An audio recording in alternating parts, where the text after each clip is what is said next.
Okay, guys, what's happening? Robert here once again with you on the BP News channel. We're just going to hang out and look at the news, as we always do. There's so much news going on, it's just mind-boggling.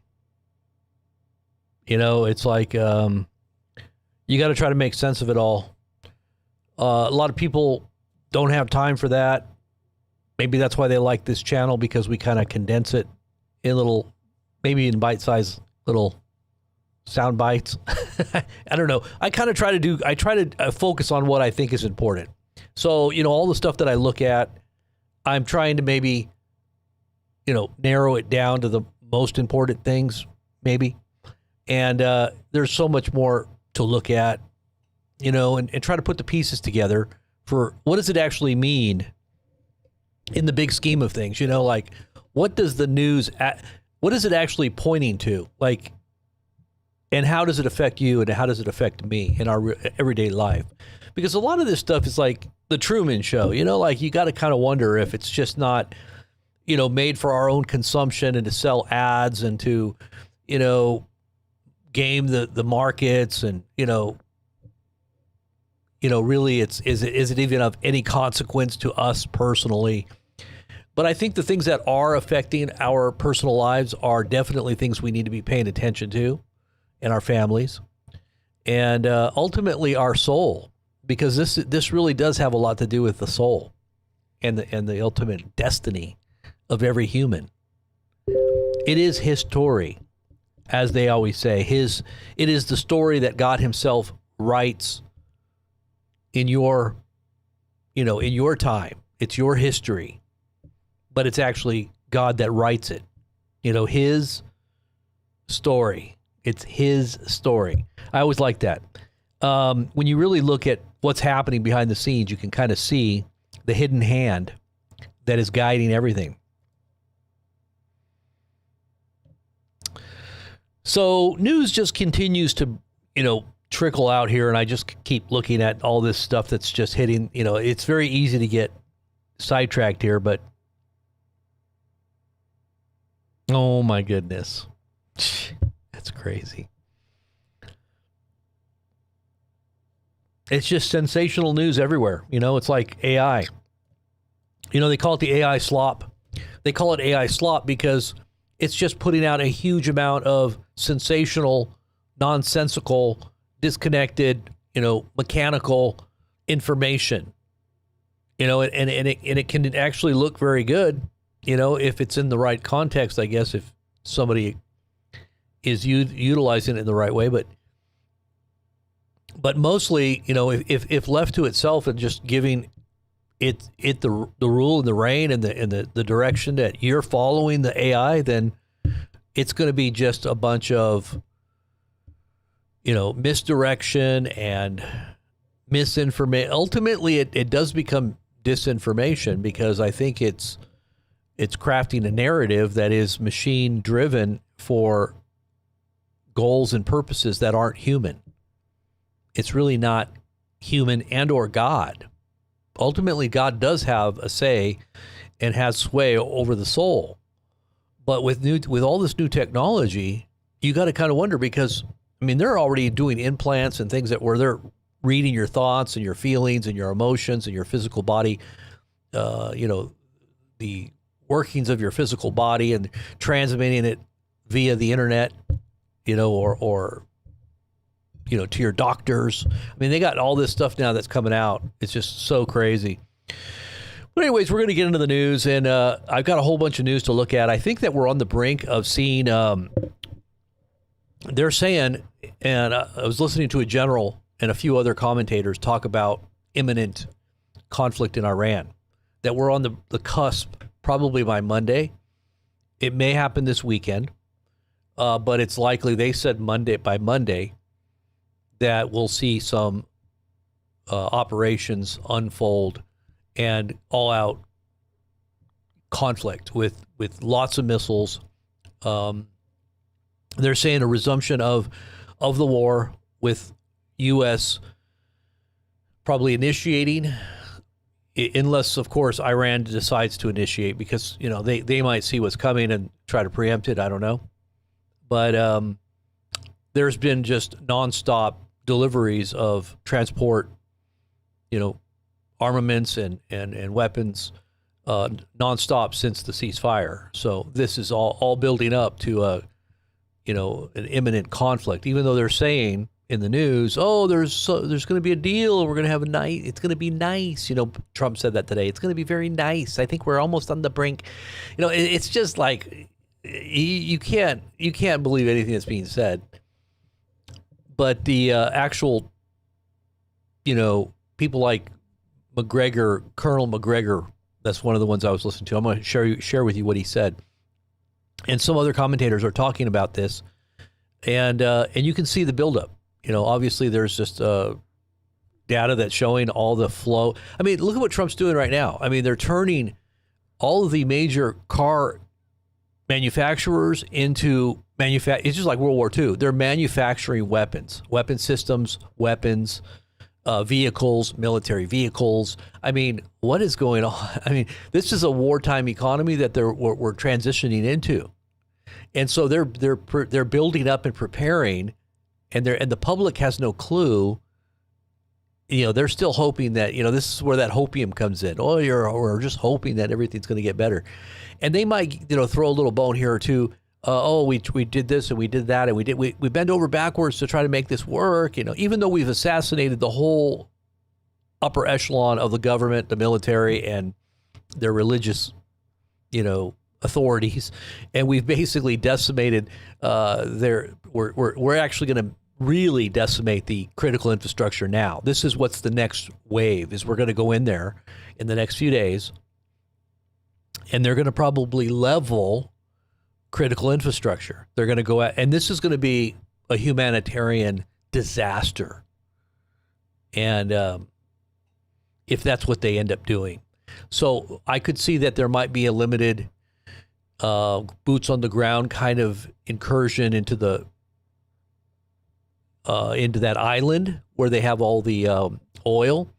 There might be some strategic kind of in and out type of special op missions, but I don't think there's going to be any kind of ground invasion, because you would need literally 100,000 plus men or more, a million man army to literally invade Iran, and that would cost a huge amount of lives. And I don't think that that's what's actually happening at this moment. I think what it's going to be is a huge barrage of missiles and sorties.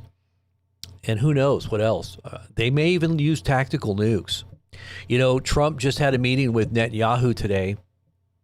I guess he's had a couple, and they're in preparation mode. Netanyahu just stated that Israel's anticipating the resumption of the war. So, it's pretty much going to happen. But so I hope that you're all ready for what that means. What does it mean? And how is that going to affect, your purchasing power, your taxes, your inflation? When I say purchasing power, I'm talking about, the value of what you actually have. I mean, it's really sad. I don't know if it represents the way they look at the average person like you and I, but the way they're treating the soldiers on the actual ships right now, it's just absolutely, if this is true, and I'll show you guys the article on this, but it is so sad that this is happening to those men and women that are on these ships. And we're talking about the USS Abraham Lincoln and the Ford. And, you just take that and you say, well, that's what those are, when we go back even to World War II, there were disruptions in the mail system, and but they took care. They still got the mail, to the troops. And this isn't just about getting mail there promptly, or even if it's delayed. There's always been delays even during war, but we're talking about almost a cessation and a complete suspension, and it's gone on for quite some time. And on top of the fact that they're not eating right. And because of the disruptions, I guess, of supplies that are coming to the ships, they're literally going hungry. I'm going to show you guys an article from, I think it's USA Today. Now, some would say that this is fake news. This is fake news, but you gotta look into all this and really find out if this is legit, because it does look legit to me. I mean, they're showing actual pictures and everything, and lots of testimony. They won't actually name the actual crew members that are sending this information, because obviously they would have repercussions from the military itself if this were to get out who did it. So the families of the kids that are sending this information are protecting them. So I would think that the military would know that anyway, because if you're sending communications off of a ship, whenever you get internet access, whether it's through the Starlink or whatever, that they're going to pick up on all that. I don't think that there's any way that you can hide who's sending what in today's day with all the ability, the technologies now. They know who's sending what. So to try to say that they're protecting their kids by not revealing who their names, I think they already probably know who they are. But we're going to show you guys that information. But lots of information to go through. I'm going to go ahead and start going through this with you guys.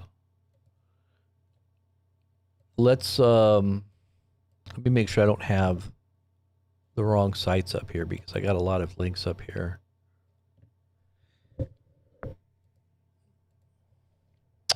Okay.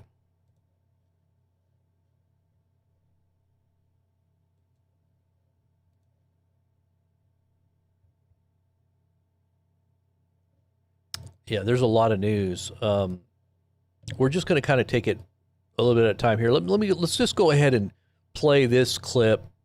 This is going back to the Iran war and where we're going with this. This is McGregor, Colonel McGregor, or McGovern. Oh, let's see. I think his name is Douglas McGregor. He is I believe he's retired. And this guy Mario Neufel he's interviewed a couple of different people that are very high level CIA analysts, another colonel, this one here, Douglas McGregor. They all seem to be in agreement that there's an imminent attack that the U.S. is going to initiate here within the next few days. But let's take a listen. I queued it up here so you could hear what he had to say here. Let's listen in. Made the right decision ending it, and can still turn it into a win for the US and the region. The way to do that is the following. One, accept a proposal similar to the colonel's ready. So I'll read out my thoughts in a bit. At least he can bring up the colonel whenever he's ready. But essentially, Trump should go back to the Oman ceasefire negotiations that were happening. Colonel, we do have a ceasefire in Lebanon. Probably temporary. It's only 10 days. Well, even a temporary ceasefire is encouraging. We haven't spoken since the ceasefire at all between Iran and the US. Are you optimistic? I just spoke to Robert Pape, and he said, Mario, he thinks an invasion is imminent. Everything's pointing in that direction. I was a bit surprised by it. Well, I think on Monday, what will happen when the ceasefire ends, if not before, but I think it'll be Monday, you're going to see what I think Trump hopes will be the final solution for Iran. You'll see a massive air and missile attack. And that massive air and missile attack will last in terms of intensity for several days. This, he hopes, will break Iran effectively, break the state, break the economy, break the society. Now, when it comes to this business of invasion, I think it's absurd. Why are we using that word? If you don't have 1 million men under arms already stationed in the region. Limited to one of the islands. Sorry, he didn't mean a full invasion, just limited to some of the islands. A limited ground operation. I think that will be tried, unfortunately.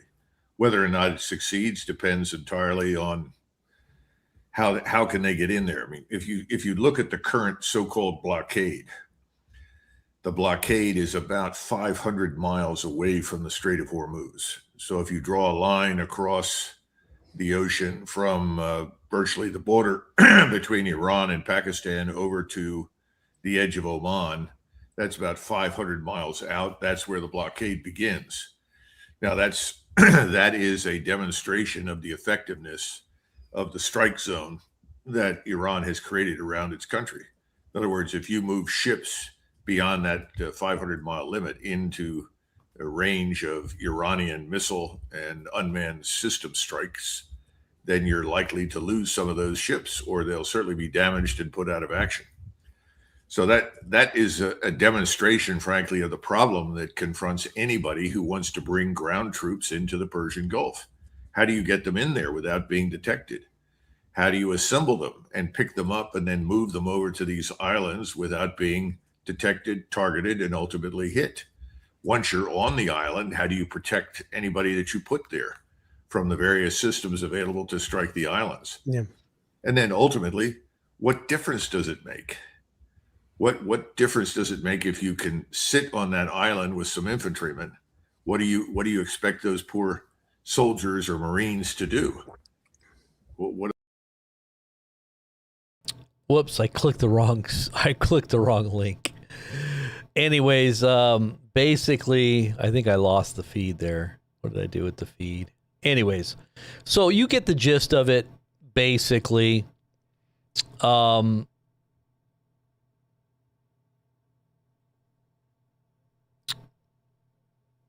yeah, what the heck is this?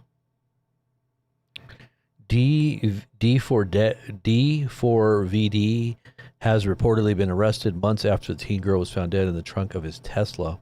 I wonder who that is. Who is that? Does anybody know who that is? It's probably some celebrity, I bet. Let's see who that is. I'm kind of curious. It says he is a he uses the stage name D4VD. D4DVD is an American singer and songwriter. His songs Romantic Homicide, really, and Here With Me gained popularity on TikTok in 2020. So I guess he's been arrested. Amazing. So this guy, I had heard about that. Yeah, that's interesting. But anyways, getting back to McGregor. So you got the gist of what he was saying there. There really is no point in taking that island. I mean, there's oil on the island. Obviously, we've got oil on the island. Does Trump want the oil? I guess he wants the oil. And it's a, kind of bravado thing that, hey, we can do whatever we want to do. But it doesn't look like it's going to be easy. And it looks like it's going to have a huge toll and a cost. And probably a lot of guys' lives. And I just think this whole thing all the way around is just so bad. I just don't see any good coming out of it. I just don't see how there can be anything good that comes out of this. Okay, it says a third AC-130 Ghost Rider gunship just arrived in the CENTCOM area of responsibility. The Ghost Rider is most heavily armed ground attack aircraft in the U.S. arsenal. It has a 150 millimeter howitzer cannon. So this just arrived. Let's look at that really quick because that just came up on the feed there. With only 9 personnel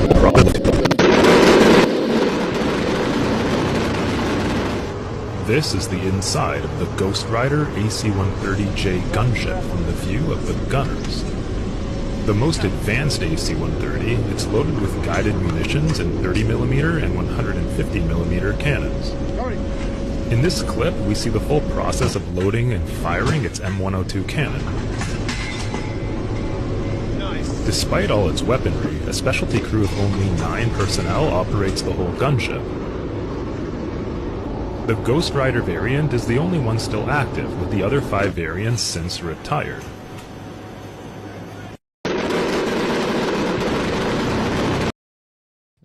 Wow. So they're saying that has just 3 minutes ago, they've just posted this, that it's basically arrived in the CENTCOM area of responsibility. So that's just a third one. So that means they're getting ready for something. Lindsey Graham, 56 minutes ago, warns Trump not to accept a Lebanon peace deal unless it includes disarming Hezbollah. If it doesn't have a pathway to disarm Hezbollah, basically, it's of no value. Yep. All right, so let's take a look and see what else we've got here. The U.S. is withdrawing from Syria, and today was the day when they basically took everything out. Today was the last day. Let me get this up here for you.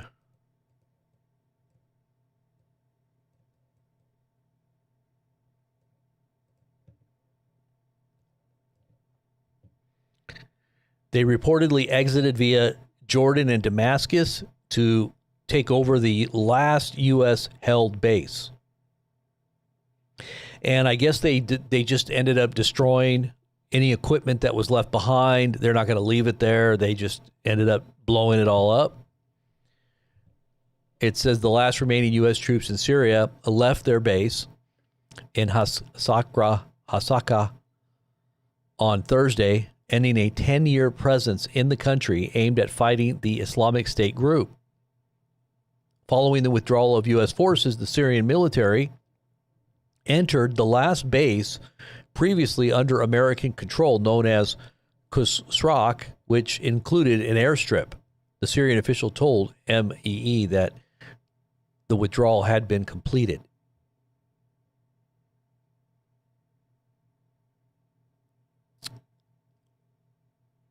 So you got that happening.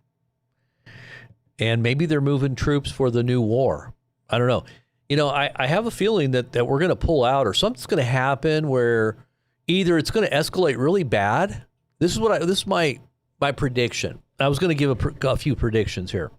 Either it's going to escalate and get really bad, or Trump is going to pull out and claim a win and let Europe take care of it, because Europe is going to fall, because we're basically pulling out of NATO, which I think is really weird how this is all happening. But Trump is basically telegraphing that we're done with NATO.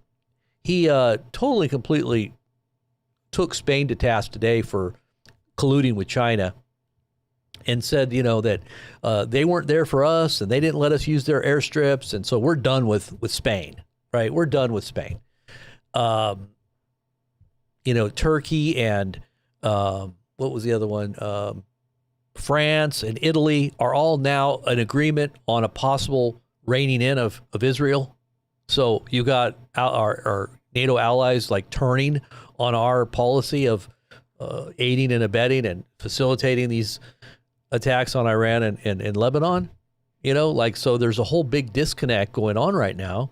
And I don't know if that's what Trump was inferring when he talked about a reset a few days ago. He used the word reset, and I thought that was really interesting. He called it a reset, and I think he meant, and he's trying to harken back to the Great Reset. You know, this whole thing about Trump not being a globalist. You know, oh, like, you know, he's not a globalist. You know, he's one of us, even though he's a billionaire. He's one of us. You know, and he pulled us out of the World Economic, you know, the World Health Organization, and he's pulled us out of the Paris Accords. And obviously, he's not a globalist. He loves America. He's a nationalist, right? That's not true. That's not in anywhere close to being true.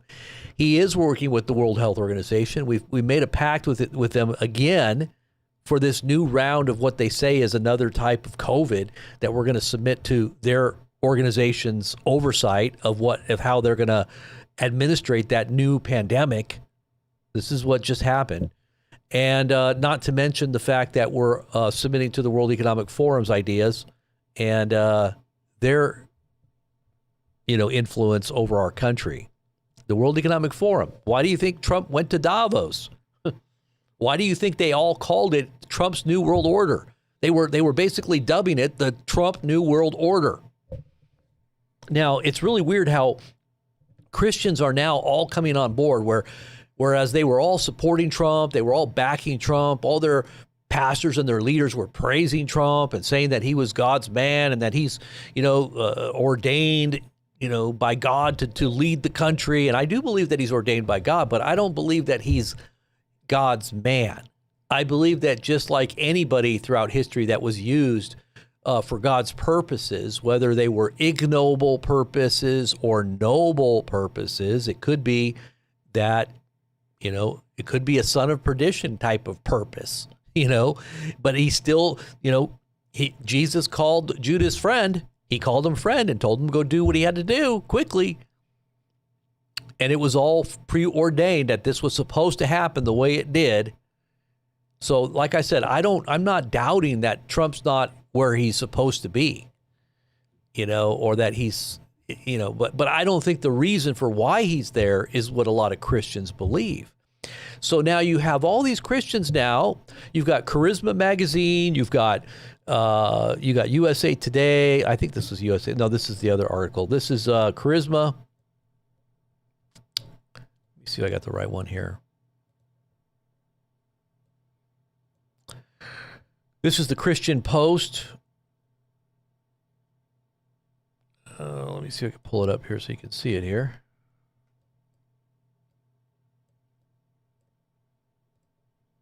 This is the Christian Post, and then you got Charisma Magazine. These are large Christian publications that are now saying and speculating that Trump, and many Christians now are saying that he lines up with biblical prophecy and that he actually looks like he could be the one that is fulfilling biblical prophecy. And it's not just because of that AI post. There's a lot of other interesting connections and correlations that have gone on for a number of years now that we've chronicled personally, And people thought at the beginning when we were talking about this that we might have, maybe went off the deep end. How could you be, MAGA gun ho and on the Trump train, actually conductor during 2016 with 1 million views a day, covering the Trump, revolution and the MAGA movement on YouTube, and then go from that to thinking that he could possibly be the Antichrist. Well, I know my Bible and I've studied prophecy. And for anybody that listens to the teachings that we put out there pretty regularly, you can go over to our BP Ministries channel. Just type in BP Ministries if you don't see the link on our main page here on YouTube, and you go listen to what I have to say about the Bible. And yes, I'll talk about prophecy interspersed within the meditations and the prayers and the teachings of Scripture. Because really, most of Scripture is prophetic anyway. I mean, when you're talking about God speaking to humanity, it is prophetic in every way because he's basically giving you a heads up on what he's doing in what he will do in your life if you just yield to him. But Amanda Grace is on the... Yeah, look at this. You got to see Amanda Grace up here? Look at that. This is Charisma Magazine, and you got Amanda Grace up here. And you know who Amanda Grace is. Oh, my goodness. She's been prophesying how much Trump is God's man and all the things that Trump's going to do for God's going to do this and God's going to do. But see, little do they know, do they realize that they've been prophesying as the whore of Revelation. And I'm not saying she's a whore or anything. I'm just saying that it represents the idolatries of the church that's supposed to be pure, right? Without any spot or wrinkle in a white garment, is out there colluding with demonic powers and channeling these spirits that are not from God, prophesying things that are lies in the name of the Lord. And you've got a lot of prophets out there on YouTube that are doing this. Amanda Grace being one of the foremost, not to mention Paula White. Okay, so this is exactly what the book of Revelation said would happen, and that this collusion between the church that's gone a whoring, because it is a woman that is decked in scarlet, with a gold cup that rides the beast, and the beast is a political system. It's a system that is very vile and arrogant and very vicious and aggressive, and it is a beast, right? When it talks about the beasts of the field killing humanity, it's talking about the nature of a fallen human that's basically a vessel and a vehicle that the devil himself can manipulate. I mean, that's why you had all these, Scripture prophesies when Jesus is crucified. He talks about the beasts or the beasts that are surrounding him. He's talking about how humanity turned into this vile, antagonistic, mob that wanted to crucify the Lord of glory, the perfect, sinless, spotless Lamb that God had sent into the world for the purpose of what? It was all for the purpose of redeeming humanity, but these were the beasts, these humans that at one minute were praising him, Hosanna, son of the Most High, coming to rule on earth. And this is what a lot of Christians think about Trump, is that he's going to be some kind of earthly, man. And this is what the Jews think of him too, because they think of him as being a Messiah type Cyrus, that he's going to come and rule on earth as some kind of, liberator of political liberator that's going to be coming in the name of the Lord, like a David. But the Lord has never said that would happen. In fact, the fulfillment of in the transition from the old into the new covenant, I will write my laws in their hearts. And it's not going to, you're not going to have to teach people to outwardly obey the commands anymore, because they're going to be written in your heart, right? And there's going to be a fulfillment of the law. It wasn't going to be an extension of the law through the Messiah. The Messiah was going to not just annul it, but he was going to fulfill it. It wasn't a doing away with the law. It was actually a fulfillment of the law now within the heart. So now that influence of the Spirit of God himself would create within the human a transformed heart that does the will from the inside of their being. So they're actually fulfilling the law now, unless your righteousness exceeds the righteousness of the Pharisees and the scribes, you will in no way enter into the kingdom, right? So this righteousness is now within. It's not an external adherence to a bunch of laws. And so a lot of people don't understand that transition. So when you talk about the Messiah, and the reason I bring this up is because people think that there's going to be some kind of earthly ruler, and this is what the Jews expect, and this is what a lot of Christian Zionists expect. And by the way, the one who anointed Amanda Grace and put his mantle, actually, Kim Clement passed away in 2016, but his daughter took over the ministry, and she clothed Amanda Grace with the purple mantle of Kim Clement and said that she's now taking over the spirit of Kim Clement. But that ministry of Kim Clement was very Zionistic. He would go over to Israel, he would speak to the leaders there, and he had a very strong connection to the politics of what was happening in Israel. Anytime he prophesied, he always prophesied about Israel. Same thing that's going on with Amanda Grace. And a lot of Christian evangelicals do the same thing. They want to bless Israel, bless that. They don't understand what that means and where it comes from. That was just a recent kind of, movement that was a part of the Schofield Bible Notes and the Darby translation that was commissioned by the Rothschilds about 200 to 300 years ago. And that was in anticipation because they knew the state of Israel was about to be reestablished, and they needed the Christian community. They needed the Christian world of how many billion, at least over a billion people that represent Christianity to be on their side. They needed the support of what they understood to be the church. In some way, they needed to get that mindset of blessing Israel, or you're going to be, you're going to be blessed if you do, but if you don't, you're going to be cursed. You're going to be, but that has nothing to do with blessing. The chosen people are the children that are in covenant with God.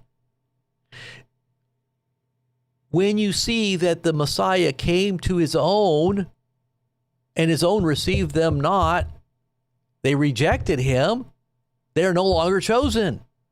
And some would say, well, that's replacement theology. No, God has a covenant with the land. He's not going to replace his word that he gave to the land itself and to those who follow his covenant that receive the Messiah. He's never going to change his plan from the beginning of time, from the very beginning of Adam and Eve. He promised the Messiah would come to deliver humanity from their sin. But he doesn't promise to keep a structured, legalistic kind of outward form of religion. That's what they call the old wineskin. The old wineskin is done away with. It can't retain new wine, right? Because it's going to ferment and it's going to break the seal. It's going to break the old crusty wineskin. It was there for a reason and for a purpose and for a time, right? The whole of the law was, as Paul said, it was holy. But it came to a fulfillment and fruition. It's like the plant grows and it has a stalk and it has leaves, and it begins to bud, and then it ultimately bears fruit. Well, the fruit is the New Testament. It's the New Covenant. It's the revelation of the Messiah, who is the Most High, Almighty, incarnate in flesh and blood, right?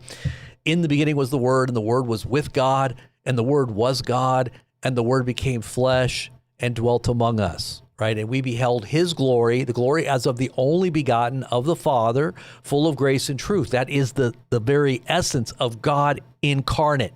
He's not just a human. He's not just a prophet of old. He's not an ascended master, an alien.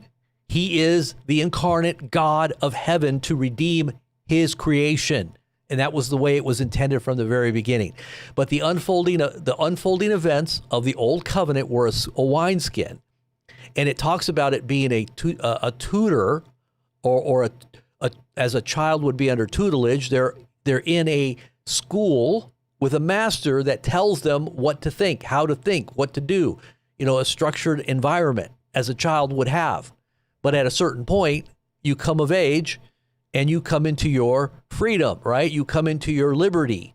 You come into the understanding that the Messiah now is in you, right? Not only with you as he was with the early disciples, but he ultimately sent his Spirit to come within us, right? And he became the teacher within us, not just the teacher external. He said, it's expedient that I go away. If I don't go away, the Comforter will not come, and he will lead you into all truth. He will show you things to come, and he will speak of me. He will take from mine. He will take from me, and he will reveal it to you, right? So you have to have that Spirit. And the old covenant prophesied this would be coming. The new covenant would be coming. So anybody who is in new covenant is the chosen people. So you better be blessing the right chosen people. All right. You're not blessing some external old wineskin. You're not going to get blessed. How are you going to get a true prophet's reward? How are you going to get a true covenant child of God's reward? By blessing what God is blessing. If you're blessing some old wineskin. Well, I got to make pilgrimage to the Holy Land and touch the old Roman fortress wall, because that's not even the temple wall. But I got to put prayer into a Roman fortress wall. Why are you going to put a prayer into a Roman fortress wall? It's not even the true temple. And so, who is the real chosen people? It's those who know their God, right? They know their covenant relationship that they have with God through the only begotten Son, who was rejected by his own, and his own received him not, and their house was left desolate. And he kicked the dust off of his feet and went to the Gentiles for a period of time. Now, that doesn't mean that the Jews aren't coming back in, because Paul said, and I think it's prophesied, that the Jews will wake up at the very last minute, whoever's left, because everybody's going to be under judgment. When all these wars are beginning right now, these wars that are happening right now, this is when Israel begins to awaken, at least the righteous remnant. But a majority of them are probably not going to wake. Just like the majority of those, the wide gate that leads to destruction, many there be that enter therein. Narrow is the gate that leads to life, and very few be that find. Well, I think that's represented on both Jew and Gentile. But I do believe a lot of Jews will wake up when it says they're surrounded by all the armies of the nations, and they're about to be crushed, right? And the Lord does have a covenant with the land, so he does return to Jerusalem for the purpose of culminating the age. But it says they see him whom they've pierced, and they mourn for him as one mourns for their only son. So they repent, right? They realize that it's him when he returns. The second coming is when they repent. So, yeah, that kind of messes up the pre-tribulation theology, because obviously that's in the midst of the tribulation, my friends. So people like Amir Stafarti are wrong. They're wrong. Their theologies are wrong. Any pre-tribulation doctrine is in error. Okay? Evangelical pre-tribulation doctrine, error. So anyway, so you got Tucker Carlson, you got a whole bunch of people now all talking about how Trump is potentially fulfilling prophetic scripture, and he potentially the one that everybody's been looking at? Well, he's fulfilling a lot of interesting prophecies. I'll tell you that. We've been chronicling a lot of that on our page for the last 4 years. One thing after another after another. Not too many people have been listening, but it's okay. You know, Jesus only had 12 disciples, and those 12 disciples changed the whole world. So I don't expect a whole lot of people to understand what's actually happening, because most people don't even know their Bible. They just have a cursory understanding of it, or they might just know the cliff notes, but they don't understand. They've never studied it. They've never gotten into the depths of really trusting the author of that book in real life. You know, they don't actually believe it. They believe it, but they don't actually believe it. You know, you don't actually believe the Bible. I mean, I believe it, but I don't actually, you know, believe that like all those things actually happen. Not today. Well, yeah, they do happen today. They're happening right now. So you better apply those truths, because you got a lot of cult leaders up here that are doing, you know, lying signs and wonders, and that's why they're deceiving so many people. That's why there's so many people watching people like Amanda Grace. It's because there are spiritual powers.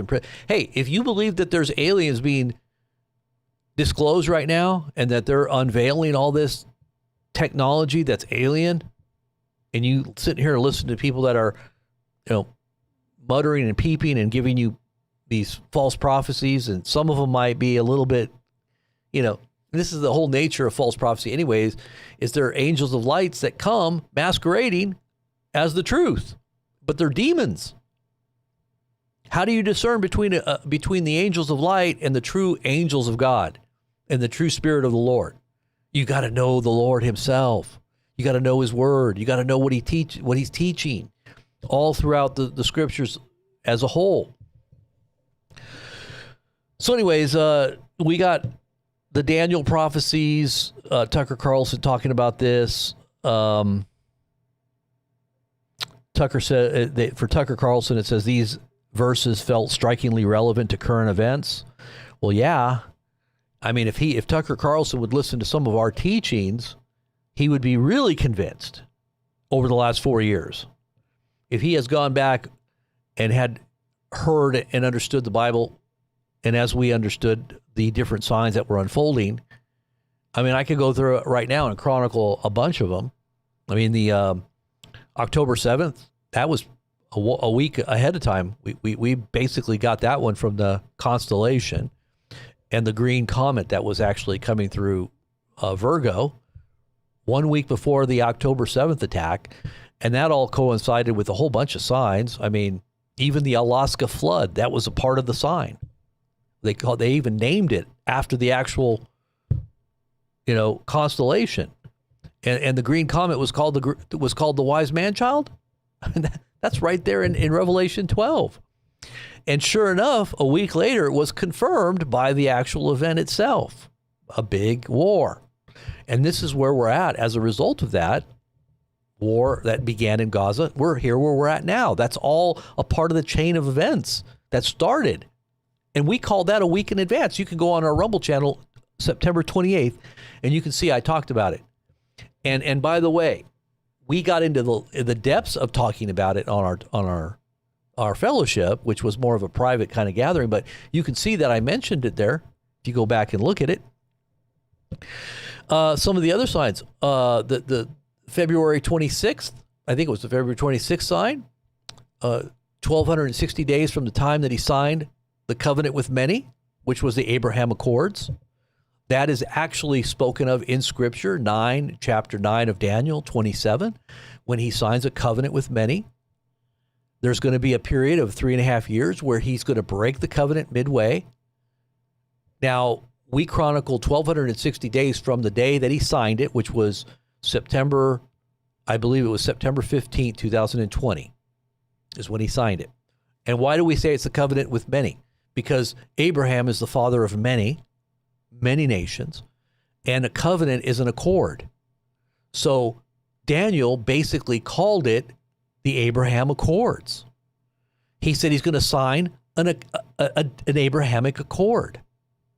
That's what he said in Daniel chapter 9, verse 27. 3.5 years later, he'd break it. So we said, okay, so there's got to be some event, if this is truly the Abraham Accords, is the covenant with many. there would be a 3.5-year period, and we calculated it out 1,260 days. It would be somewhere, it would be a sign on that day. And guess what? There was a sign. February 26th, 2023 was 1,260 days or 3.5 years. On the calendar of the Jews, it landed on the exact day, 1,260 day. And guess what happened? Trump received the menorah. And the menorah as a gift, not only did he get from the same Israeli Heritage Foundation, I think it was called the Israel Heritage Foundation, I think they call it. Not only did they give him the crown of Jerusalem, but they gave him the menorah with a plaque on it that said he was the wonderful counselor, the mighty God, the everlasting Father. Well, actually, the verse they quoted was Isaiah chapter 9, verse 6. And in that verse, it's all about the Messiah. And it says he's the wonderful counselor, the mighty God, the everlasting Father, the Prince of Peace, and upon his shoulders will rest the government, right? The global governance of the whole world. And so this is a very messianic prophecy. Christians take it and apply it and understand it to be about Jesus, right? But the Jews, they think of it as their son of David that still hasn't come yet. They haven't recognized who he is yet, right? They missed the first coming. Jesus said, I come in my Father's name, and you didn't receive me, and you didn't receive me, but another will come in his name, in his own name, and him you will receive. And he's talking about the Antichrist. Jesus is basically telling the Jews that there's going to be a time in the future when a man will come in his own name, and him you're going to receive. So they're going to receive this man that's going to come as their Messiah. And now, if you don't know, we've chronicled all of the very Hasidic, Orthodox rabbis on YouTube. There's a number of them that believe that Trump is Osiris. He is Israel's Messiah for this age. And then he's going to facilitate the rebuilding of their temple. Not only has he been pictured on the coin with Cyrus and the temple and the rebuilt temple, but they've called and hailed him as a deliverer of Israel. And literally, they believe, a lot of very religious Jews believe that. And even Trump has acknowledged that. Even Trump acknowledged that they think of him as the face of God, that he's actually the face of God, and that he couldn't understand why the Jews of America don't like him, but the Jews in Israel look at him as the Messiah. Trump said that. You can go look.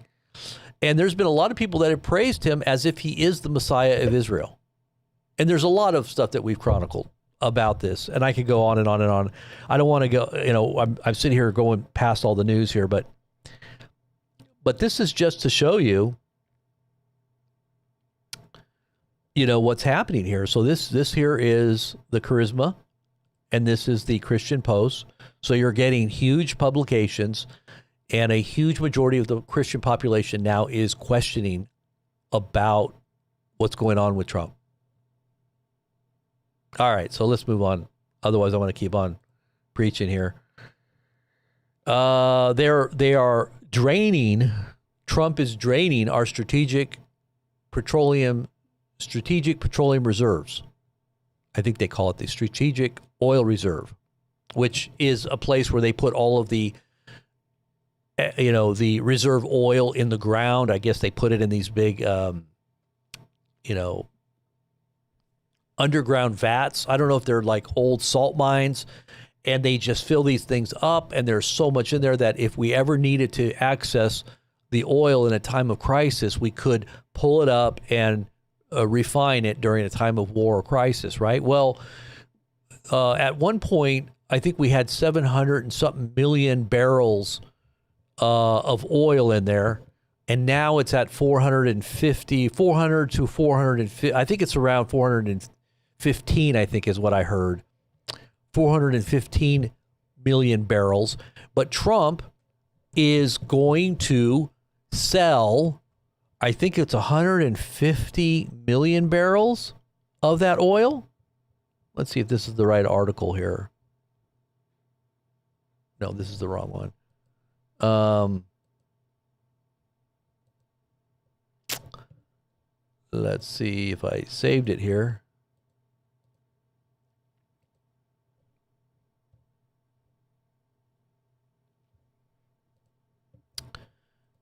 I could have swore I put it up here. Okay, hold on one second here. I should have had it there. Okay, here it is. So this one here is pretty clear. It says the United States this is coming from the energy.gov website, and this was posted March 11th. So this was not even a month ago. So this was just a few weeks back. The United States is going to release 172 million barrels of oil from the Strategic Petroleum Reserve. Now, I've heard recently that they're going to be selling more of that oil. So if the Strategic Oil Reserve as of April, and I looked it up, was around 400 million barrels, and they're taking out 172, they're draining our Strategic Oil Reserve, which is there for emergencies or for war. So is he pulling out more on top of that and selling it? From what I've understood, all of these ships that are supposedly coming into the Gulf of America are looking for oil, and they're selling the oil to them. Now, they say we're a net exporter. I don't know. Are we a net exporter? Why would we have to tap into our strategic oil reserves then? And why are they not topped off? Why are they not topping them off? Why are they depleting them if we're a net exporter? Why are our prices going up, right? And why is it that the world is losing everything? I mean, they're talking about some of these countries not being able to fly. We're talking about Europe not being able to get planes in the air in the next few weeks because there's going to be no jet fuel. I mean, if this continues on, we're going to see not only global famine, but this is the tribulation. I mean, there's nothing else you can say about it. That is the tribulation. And by the way, everything's going to stop at a certain point when that, like I remember I told you guys, it's like a heart attack or a stroke. Your veins shouldn't have blood in them. Like there shouldn't be a huge bubble of air going through your blood veins, because that's how you get a stroke. And so what's happening to the supply chain is that there is a stoppage. There's an air gap, okay? And there's a whole bunch of air. There still hasn't been anything coming through. So that big air gap is going to hit the brain of our economy here real soon, or the heart of our economy, and then you're going to see it stroke out. Okay, that's the point when everybody realizes Titanic is really sinking. They start hearing the cracks. They start hearing the booms, and everything starts to fall apart and break apart. Okay, because the power of that incoming ocean is just ripping the steel in little pieces. And our American exceptionalism and our bravado and our infrastructure that we've used over the last, 100 and something years that we've had an economy that just keeps going straight up is going to fail. It's going to fail. So they say there's this graph, and it looks like it's I think they call it a 125-year graph. Let me see if I can find it. I think it's right here. This has got it. Yeah, this is it right here. They call it the 125-year trend line. The Dow Jones is back on the 125-year trend line. See, this is kind of like what you see right before a stock market crash. But let me see if I can show you here.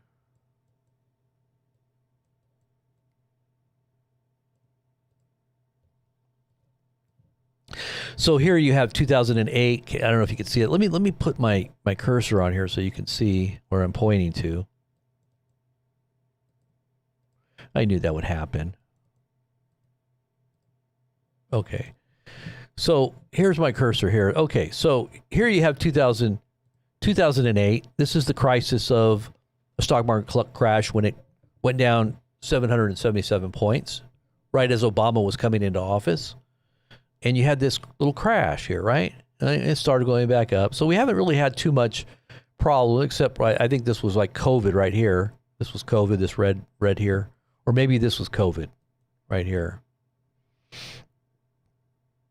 And let me see here.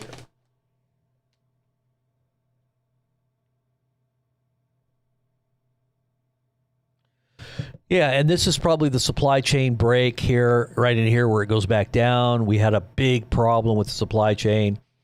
Well, this is like Titanic. Titanic begins to go straight up, and at a certain point, gravity and the weight of the water go in opposite directions, and there's a big crack and a big break. All right. These are little breaks here, little breaks here, little breaks here. But you're going to see something catastrophic that I don't think we're going to come back from. And the whole world is now talking about this in the macroeconomic world, you know, of analysts that are analyzing these trends and these theories.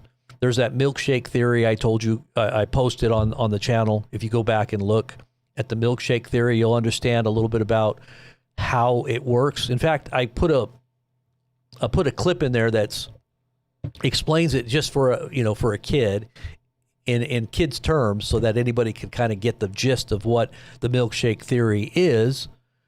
But at a certain point, the world divests itself of not only the confidence in your system, but it's also,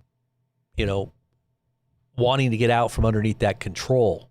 And they're going to do anything and everything they can to cause that system to collapse. But it's going to affect their world. Obviously, they're willing to take the pain. Just like Trump says, hey, we're willing to have some pain. But what they're saying is happening is that Trump is doing this, throwing a big bomb into the global economy. It's kind of similar to what happened in World War II. The whole world went into Great Depression, or I think it was preceding World War I, 1929. And the whole world went into like a depression, but we fared better and we came out quicker because of the way we had set up the global economy. We had more of an influence on the way it was being set up. And plus they had plans for us in the future for like what's happening now, and all this that had to do with, and I think a lot of it has to do with prophecy. I mean, you've got people like Albert Pike that predicted World War I, World War II, and also World War III and how it would be. World War I and World War II were perfect. It was like in the 1800s, late 1800s. And he was a Mason, but he understood what was actually the powers that be that were planning and plotting and preparing the global structure of the way the world would be. He knew all that because he's a high-level occultist, but he also understood probably politics and the trends of the day.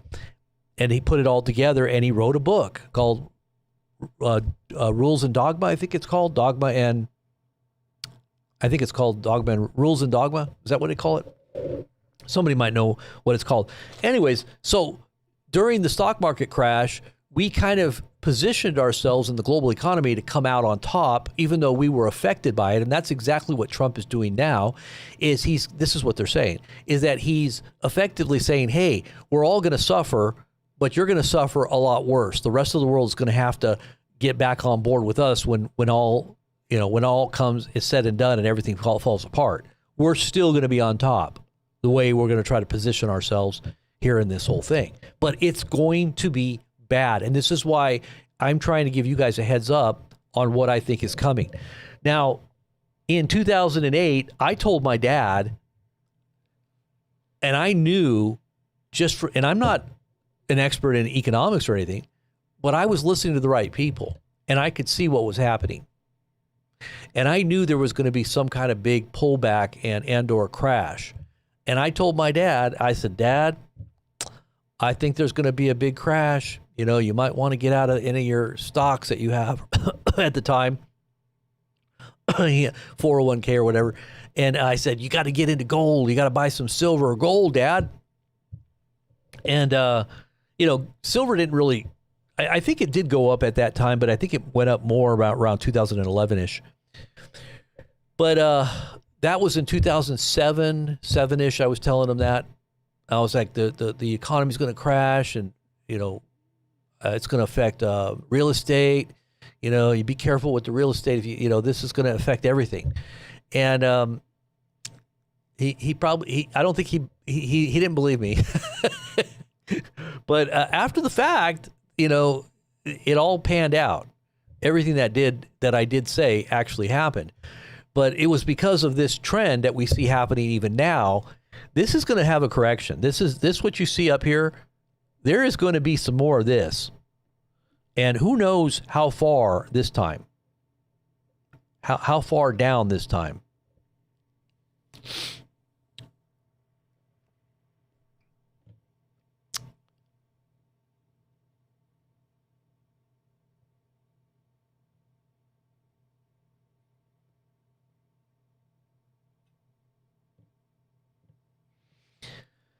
So it says the Warren Buffett overpriced market indicator just reached highest level in 75 years, blowing past the COVID shutdown and the .com bubble. What do you think comes next?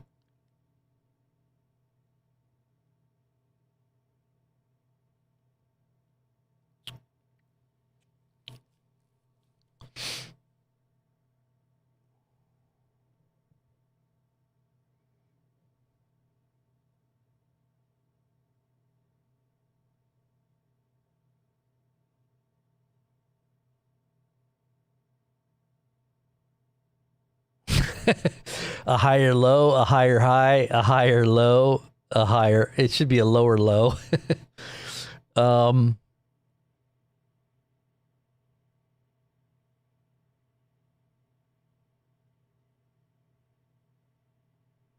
just don't think it's going to continue the way it has been. I don't think it's going to continue the way it has been. So I just would say get yourselves prepared. You know, it's affecting everything. It's affecting petrochemicals. It's affecting, you know, fertilizers. It's going to, especially when China jumps into this full, you know, out in the open, because China's going to confront us. China and Russia's doing the same right now with Europe. They're basically telling Europe right now that they have different targets set, especially in the UK. They've got their targets and they've named them as of yesterday or today. Lavrov confronted the UK and said, "This is what we're going to do. You know, we're going to target you guys at any time now." They're basically telling Europe that they're going to go after the back end of what is confronting them through Ukraine, and that is the UK. UK is basically fighting this war through Ukraine, and so now Russia is now stating they're going to attack. This is turning into a global war, guys. I hope you can see this and what's coming. And there's so many just different, you know, tentacles of what's happening, and you know, you got to look at everything. This is all BS. Look at this. Look at this. Trump says that an Iran deal is very close and it may go to Pakistan to sign. It's all BS. It's all BS. This is the you know, how many times can he say stuff like this and people believe him? As much as he wants, because everybody believes whatever he says that follows him. They just take it as gospel. Oh, yeah. Well, it's part of the 3. And then when it doesn't happen, they're like, well, that's just a 3D chess move. That's just the art of the deal. We never know what he's going to do. We just know it's going to turn out fine. We just hope and pray that it turns out fine. Okay. All right. Well, I guess we're going to find out.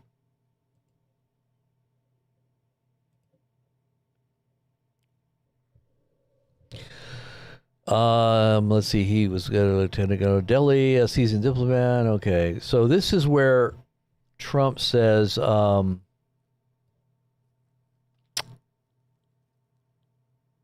this is interesting. So look at this one. So Trump is talking about his golden ballroom, and he seems to be very upset that they're delaying the building of this golden ballroom. But what about this golden ballroom? Well, look at what he says about it. He said, presidents from for the last, how many years now? He says, they've been wanting to build this ballroom for, many presidents have wanted to do this. I think that was in another post. He says,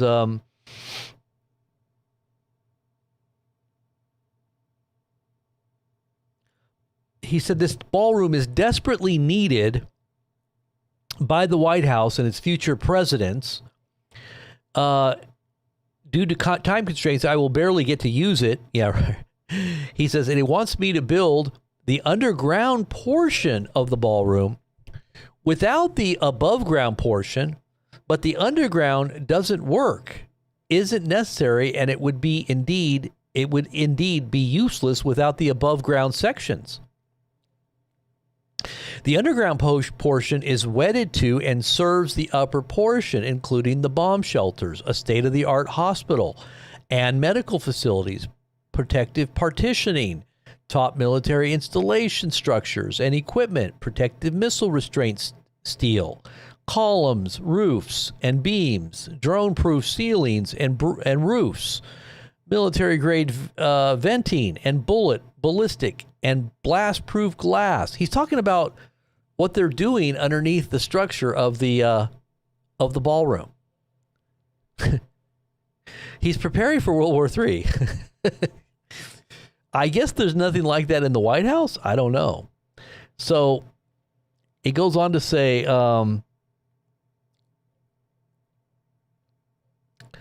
he goes, it's all tied together as one big, expensive, and very complex unit, which is vital for national security and military operations of the United States of America. The judge's decision, which doesn't even discuss the vital subject of standing, of which the plaintiff has none, severely jeopardizes the lives and the welfare of people who work and who will be working at the White House, including all future presidents of the United States and their families. So he's basically saying this is a bomb shelter. This is, this is so necessary because of World War III. I think that's what he's talking about. And he's making it sound like, well, I'm not going to be able to use it.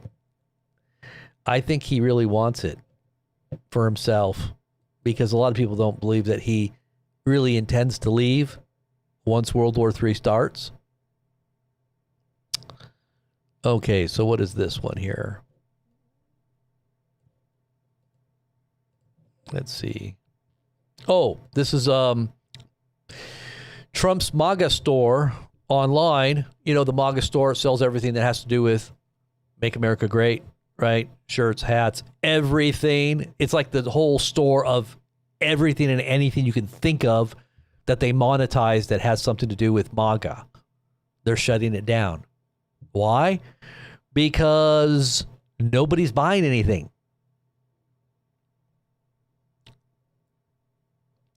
It says here, a store dedicated to selling merchandise related to President Donald Trump and his MAGA movement has been forced to temporarily close its doors, with the owner blaming the war in Iran for the lack of football, whatever that means.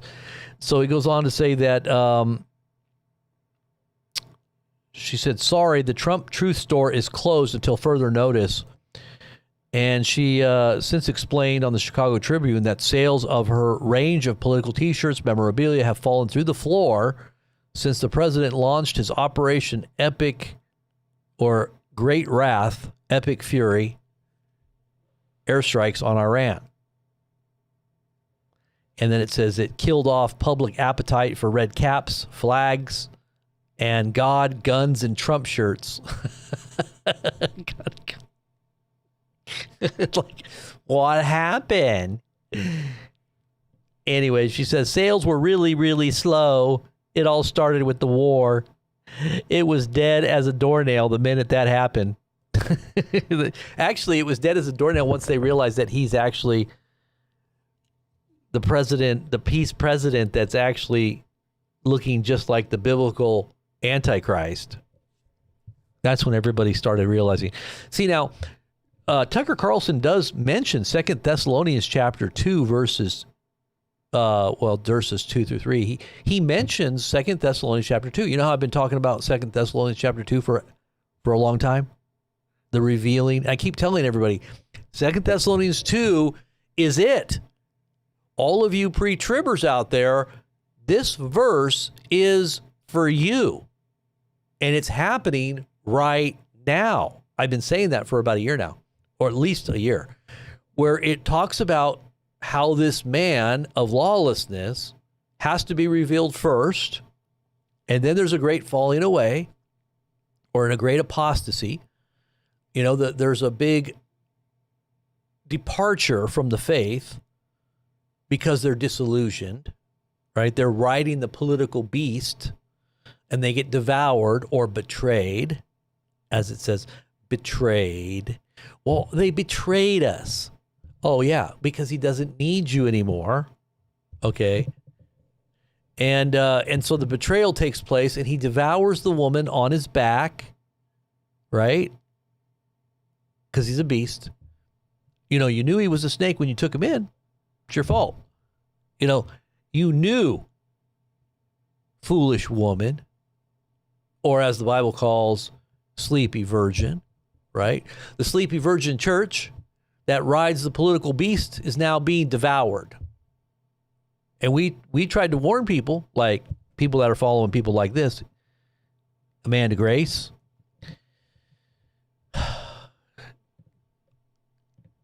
and the millions of people that follow this garbage on YouTube, this politicized prophecy, Reawaken America tour, political prophecy. Kim Clement. That's why we were talking about Kim Clement in 2015 and 16. You know, when our channel was blowing up, yeah, I take responsibility because I did talk about Kim Clement, but I always, and this was before anybody was talking about Kim Clement. Reawaken America tour hadn't even come on the scene yet. And that's their icon, is Kim Clement.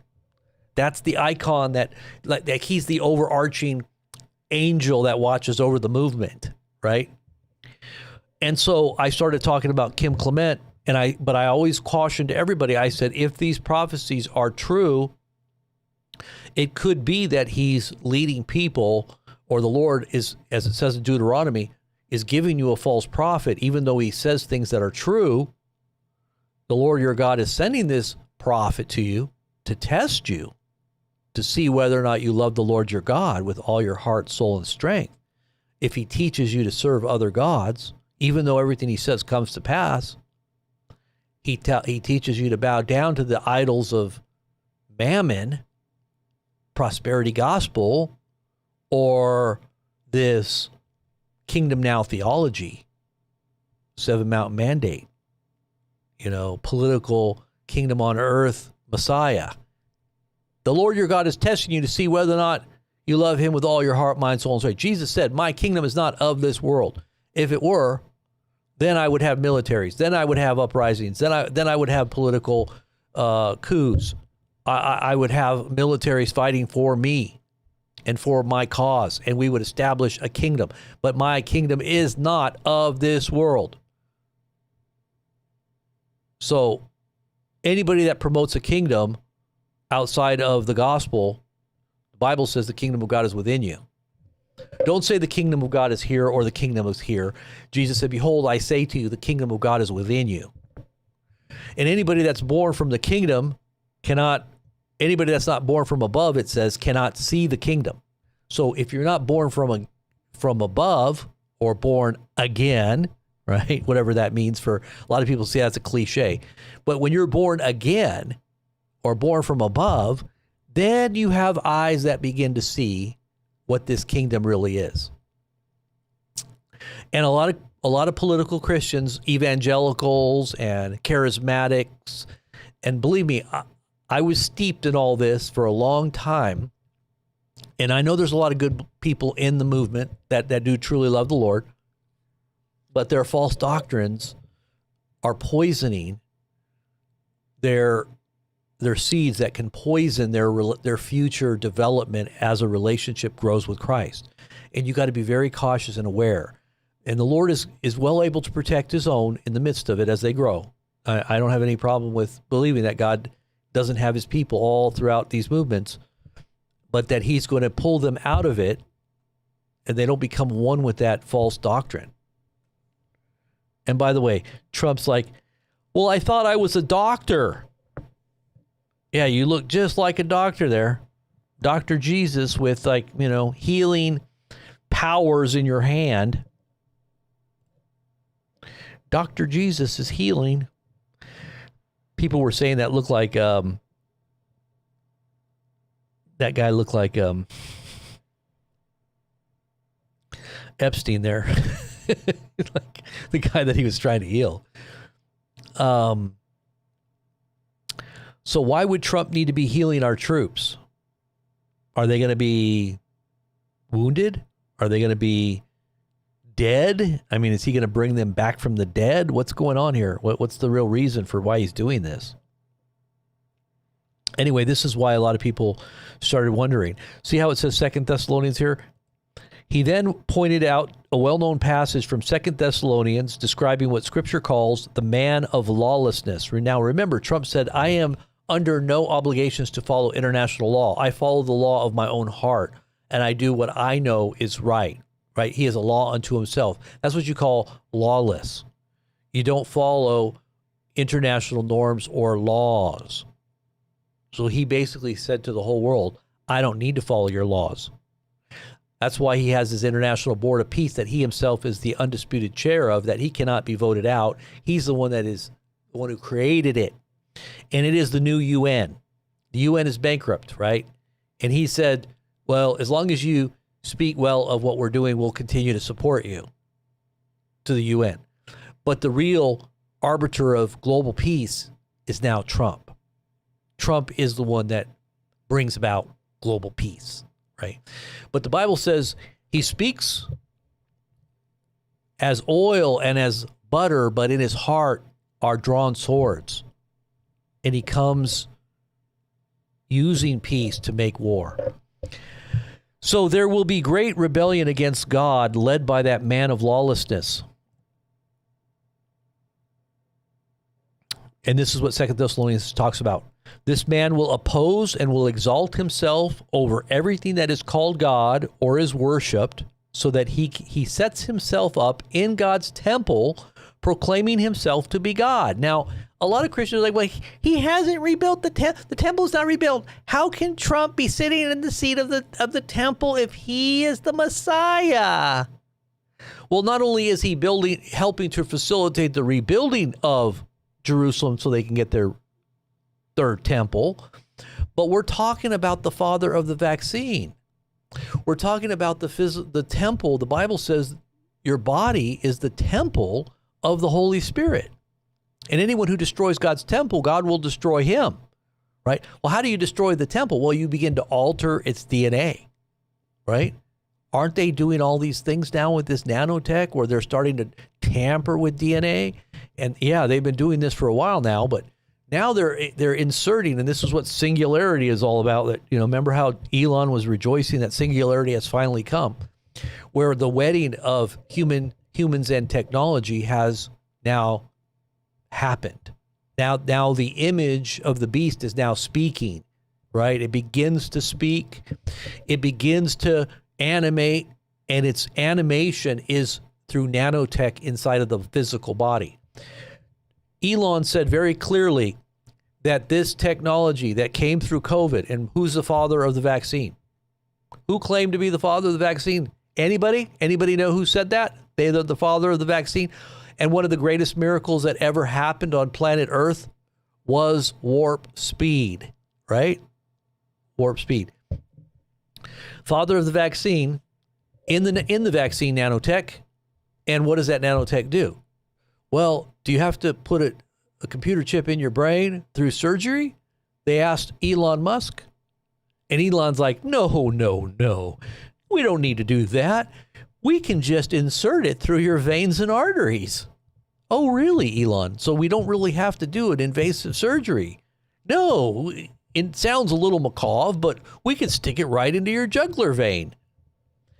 So getting it into your blood, and he talks about how there's energy in the blood, it animates this nanotech, and then it basically self-replicates, and it coats the cerebral cortex in the forehead, right? In your forehead and in the right hand.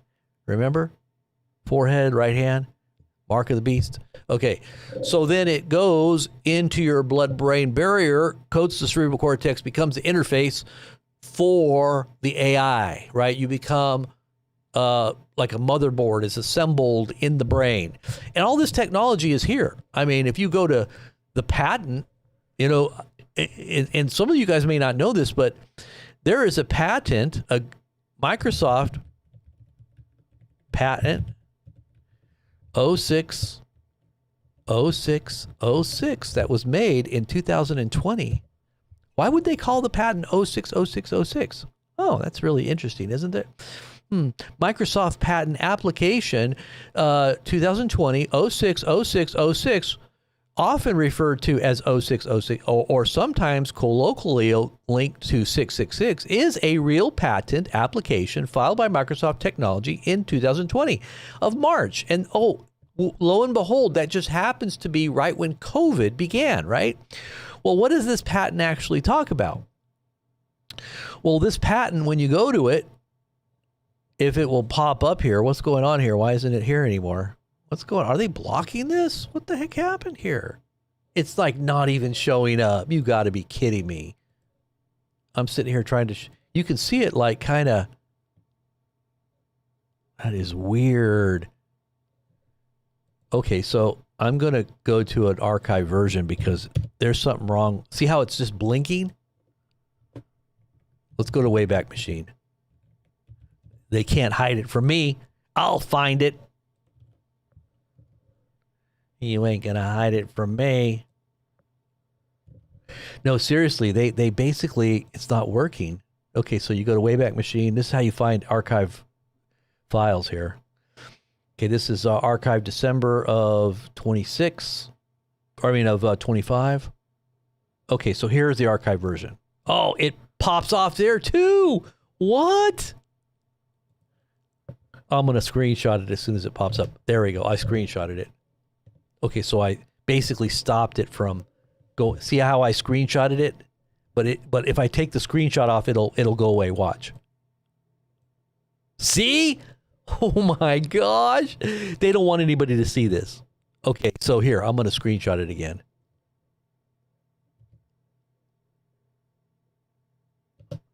Oh, shoot. Let's do it again. That is so weird, guys.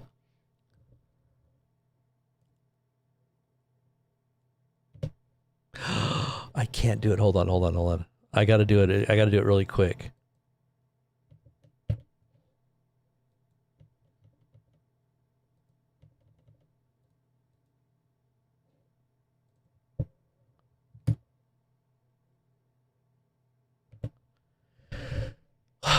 I wonder why they're not letting us see this. Okay, there we go. Okay, so I'm just going to screenshot this really quick so you can see this. And there's a whole bunch of information that I can't actually access because it's not allowing me to. So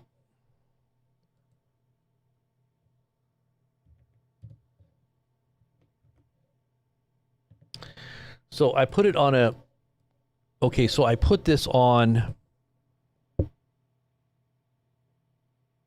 that's weird how they don't want us to see that. I'm guessing that's what this is. Let me look really quick on another browser.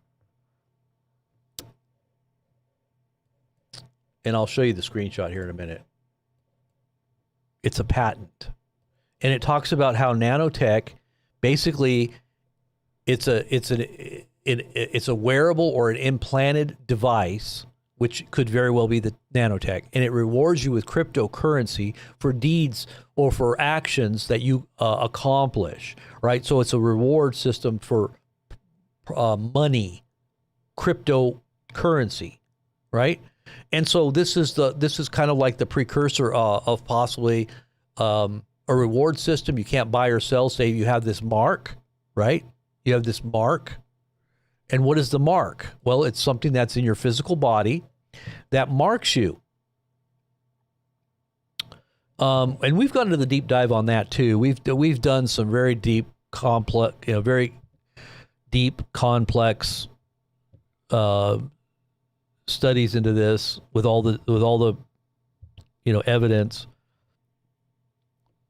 But what I'm going to do is I'm going to try another browser here really quick. Hold on. Let's see if it comes up on this browser. Okay, so it comes up on this browser. So it must be, for some reason, this other browser doesn't work. Okay, so let me just show you on this browser. That browser is Chrome. So Chrome doesn't seem to be working. Okay, so here it is. So you see here, this is Microsoft patent publication, March of 26. This is about the time when COVID just took off. And you see it's 2020, 06, 06, 06. 3 6s. Oops. There's the... Oh, what am I doing here?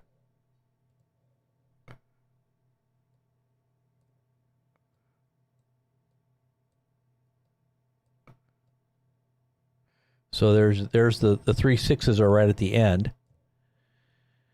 And it says, basically, a cryptocurrency system comprising of one or more processors and memory storing executable instructions that, if executed by the one or more processors configure the cryptocurrency system to communicate with a device of a user.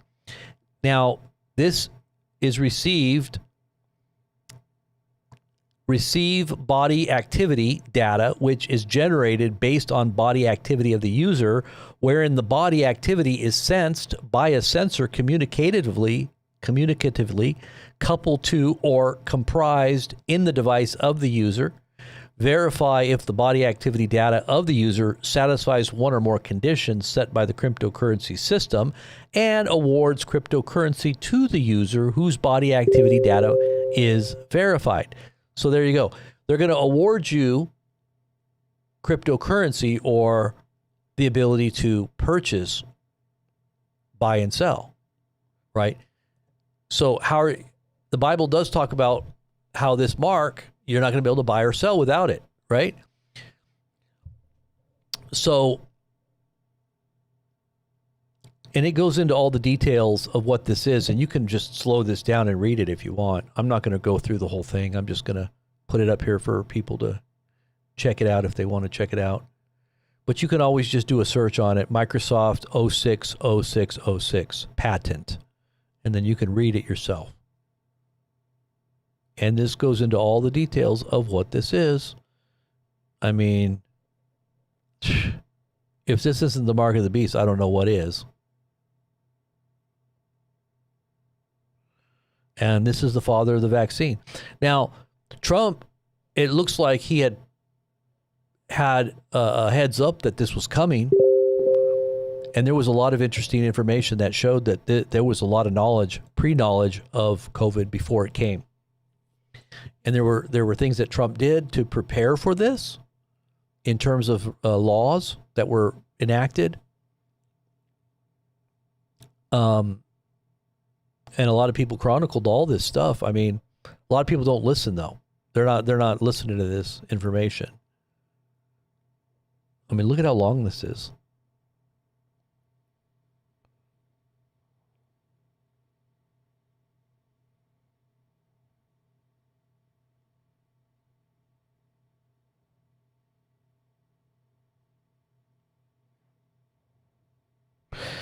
See, look like this is, if the hashtag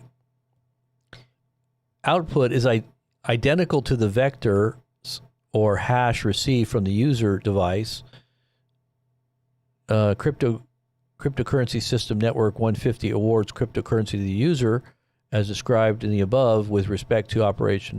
For example, if the blockchain cryptocurrency system, a miner such as one of the computers. Or, I mean, this is so, you got to kind of know what they're talking about here, but it's, they try to discount the fact that there's a chip inside of your body, but it's not actually a chip. It's nanotech, and it's considered a device. It's not necessarily a chip. And, they say it self-assembles. Look at how long this is. Look at how much data is in this just keeps, finally it comes to an end. Look at this.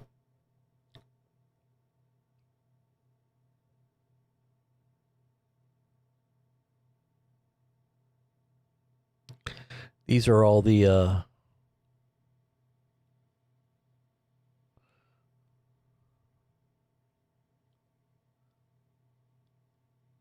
there's a lot of Chinese stuff here too. Look.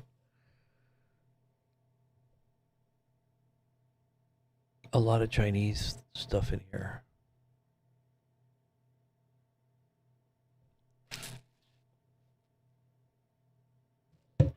Anyways, we'll go back over here. And let's see what else we got. Okay, here's the thing on the troops. This is what I kind of thought was very bad. Somebody was upset that they're posting this because it makes the military look bad and it could be considered treason if you try to make it seem like there's something terrible going on when you're putting out fake news about this during a time of war. But he says, hey, the source is USA Today. So check out USA Today. Hello. They're saying that this is probably because they've stopped all postal service. They can't get, people are trying to send their loved ones care packages and they're not getting there. It's been months and months. They haven't gotten anything. This hasn't even happened during times of war like World War I, World War II. The Iraq wars, there was disruptions, but they did not stop any kind of packages from coming in. And that's what's happening right now with this war, is that they're not getting anything. And it says that the Postal Service has indefinitely suspended delivery amid Iran war. Now, here's some of the posts that they're showing of what they're eating. They can't get things onto the ship, I guess. And they're getting like little tortilla and a little bit of meat. That's it. And they're showing some of the food distribution that they're giving. This one here, it was just this ugly looking piece of fake meat. And I have no idea what that is, but a little bit of carrots. That's all they're getting. And they're saying that a lot of these troops are hungry and they're sharing their food with each other because they're not everybody's getting enough. They're divvying up their food evenly when one person gets more than the others. Supplies are going to get really low, quote unquote, and the crew doesn't anticipate any port visits until the ship returns from its mission. He wrote on March 11th. This is coming from a sailor that said the members on the ship eat when they can and they divvy up food evenly when one person gets it. So it says morale is going to be at an all-time low, he wrote. And that has to do, too, the articles that I read on the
Oh, shoot. My mic was undone.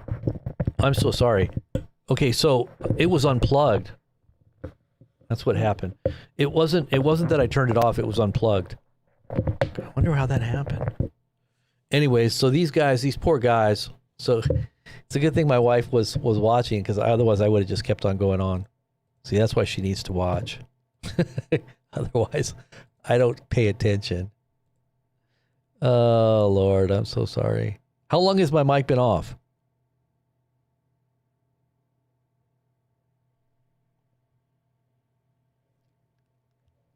Has it been off for a little bit? I hope it hasn't been off that long. How long was it off there for Aussie girl? Thank you, Ken.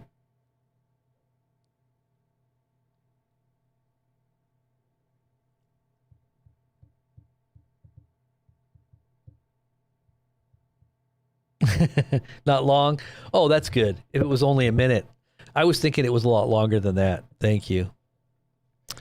So I really feel bad for these troops, because, you know, not only are they having problems with their toilets, but they're not getting good food. They're not getting good quality food. They said the food is tasteless and there's not nearly enough, and they're hungry all the time. This kind of breaks your heart. The community packaged. I sent over 18 boxes to sailors to share with his shipmates. She sent another 4 boxes on April 15th. I put out the announcement that they were in need of love and nourishment. She said within 2 days I had 18 boxes of stuff. Sending the boxes wasn't cheap. It was about $540 for shipping. 6 of the package reached Tokyo on April 14th, and they have yet to reach their destination. A lot of people are sending packages, and the post office won't even accept them because they're not accepting any shipments to the troops, which is weird. Some of them that have already been shipped are waiting for the point when they can deliver them, but they're not sending them back. But the ones that there are some that are trying to send packages, and they won't even accept them. So this one says the Tripoli has been at sea for more than a month since it left its home port in Japan. And it says 3,500 sailors and Marines aboard the Tripoli and its 2 accompanying warships are now tasked with enforcing. Okay, so it says.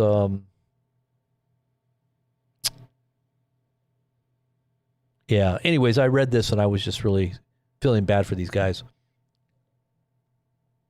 It's really terrible. Yeah, this is right here. This is interesting right here, because she says Dawn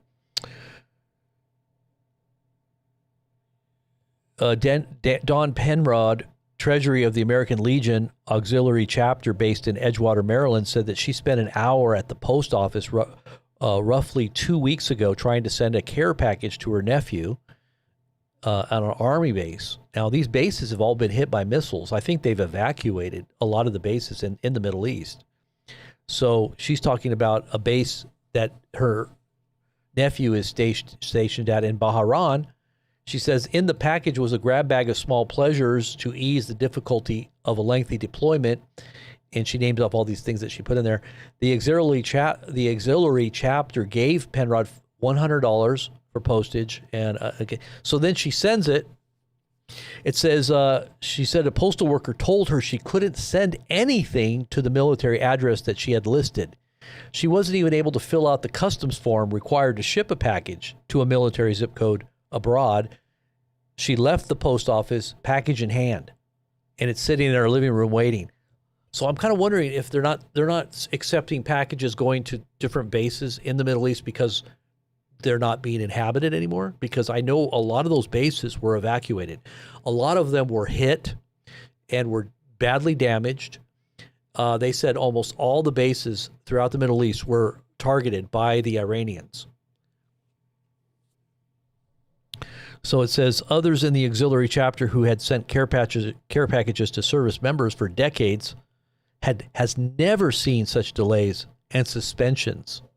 So this is unprecedented, this type of delay from in times gone by, decades in the different conflicts that we've seen.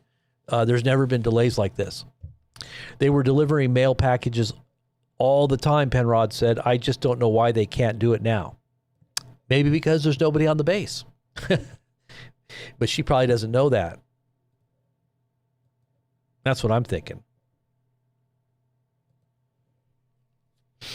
Italy denies use of Sicily Air Base to the U.S. planes that are carrying weapons for Iran war. This is why Trump's really mad at I believe that's Spain, right? Sicily? Isn't that Spain? Is that a part of Spain? Sicily, or is that... I'm thinking that's Spain, right? Yeah. Italy?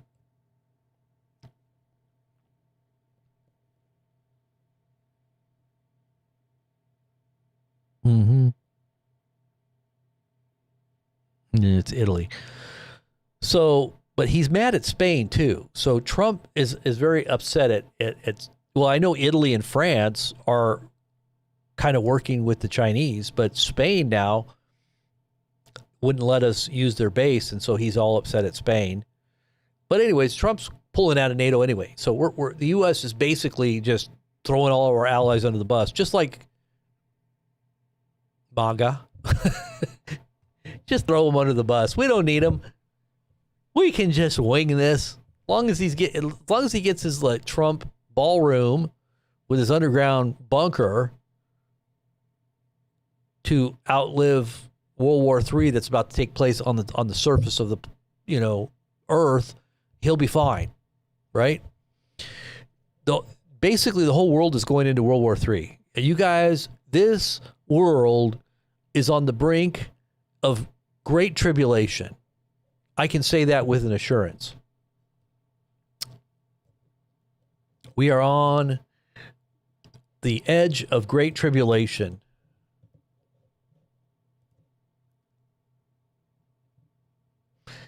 See, it says, this is Trump's post here, look. Italy wasn't there for us, and we won't be there for them, President Donald Trump. He's mad at Italy.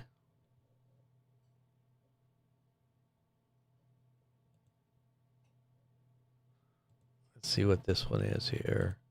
This one here, oh, I already talked about that one. We talked about that one. This is interesting. I know this is an anarchist. It's called the Activist Post, but it is interesting. It says here that there's a startup that has been quietly pitching cloned human bodies that will that you can transfer your brain into. Look at that. Is that crazy?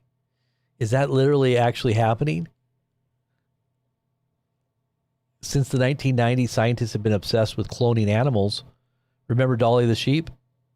It became the first mammal to be cloned from a cell taken from an adult mammary gland almost 30 years ago in 1996. Transitioning from cloning animal embryos to human ones has proven far more controversial, and not only because of the litany of risks involved. So far, scientists have only gone as far as to generate human embryo models, grown stem cells, and clone primates from fetal cells rather than adult cells, like Dolly. There's probably things that we don't know that they're doing already anyway. They're saying that they did this with aliens. Did you see that interview with Matt Gaetz and the other senator? And they said that they've got intel coming from high-level military that debrief them on how they've got places where military is. They're basically got these breeding programs with aliens, humans and aliens. I'm just telling you, this is such a bizarre. This is like end time stuff, man. All I can say is it's like the end time stuff. Very dystopian, right there, dystopian. It says, this hasn't stopped some from exploring the idea as part of a secretive effort to realize an alternative to anti-aging tech that sounds like it was ripped straight out of a dystopian science fiction novel. A billionaire-backed stealth startup called R3 Bio, it should be called R2D2, recently announced that it was raising money to develop non-sentient monkey organ sacs? What? As The Wire reported last week, an eyebrow-raising alternative to animal testing. Organ sacs? Non-sentient monkey organ sacs. Such structures would contain all typical organs excluding the brain, ultimately serving as a source for donor organs and tissues. So they're going to basically grow human bodies without the brain, and they're going to harvest organs from these cloned bodies. Is that crazy or what?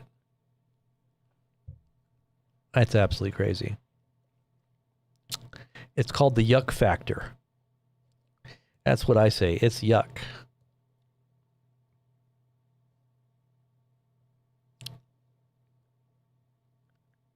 Human replacements. So they want to try to upload your brain to some clone that's just a physical body that they've created. Is that weird?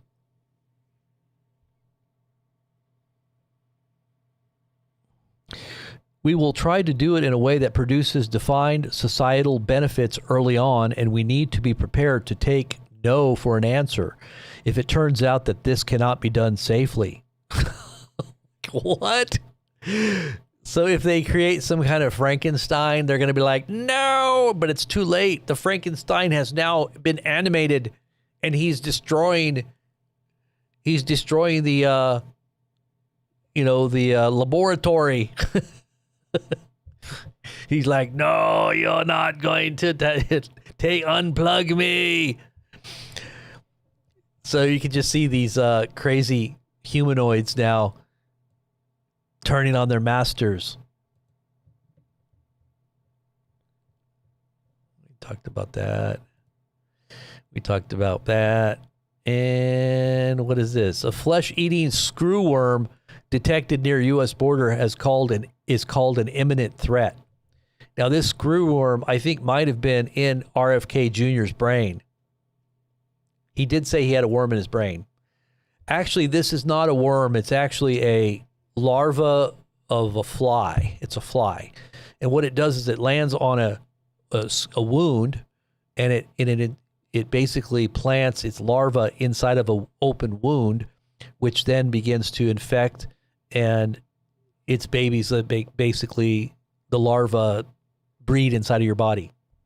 It's disgusting, but they said it destroys and it can kill you. So it's happening to animals, and this is coming up from Mexico, and they're saying it's getting close to Texas, and there's already been somebody that's had it in Canada. So he was down in South America, I think, and he got infected, and he came to Canada, flew back home to Canada, and then he had to go to the hospital because he had this screwworm inside of his body.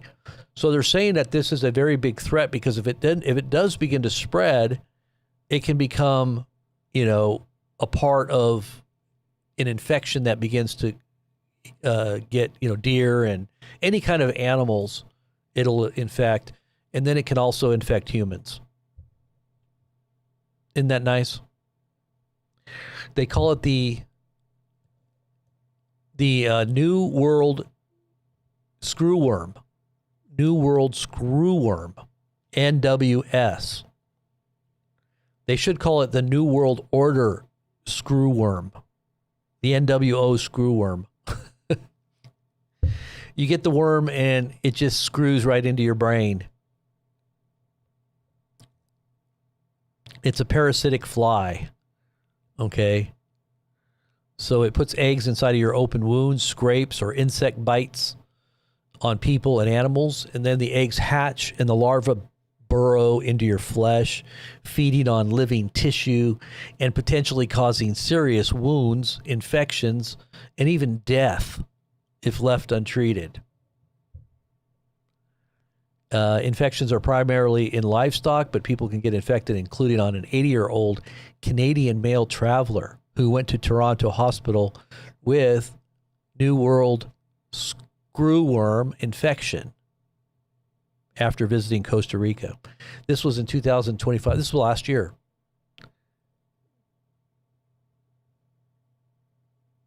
Oh, and they said it can also impact food security. So it can impact all of our cattle and deer, elk. You know, people do, you know, live off of that, and so I guess that would be also affecting your food. The infection can decimate wildlife and livestock. There are no known cases in the U.S. There is no known cases as of now. But this Canadian old guy did get it. He could have died. All right, so aliens are here among us. That was another weird article here on Daily Mail. They're saying all these people, all these high-level military and scientists that have some knowledge about UFO and extraterrestrial life are ending up dead and missing. Some are just dead and some are just missing. And the ones that are missing have some kind of connections to each other because they'll usually go without their cell phones, without their wallets, and they'll just go on a hike and then they're gone. They just disappear. And two of them had taken their guns with them. It's like they took their guns, but they didn't take any identification. They didn't take their cell phones. They didn't take their nothing. And they go on some kind of hike and then they disappear.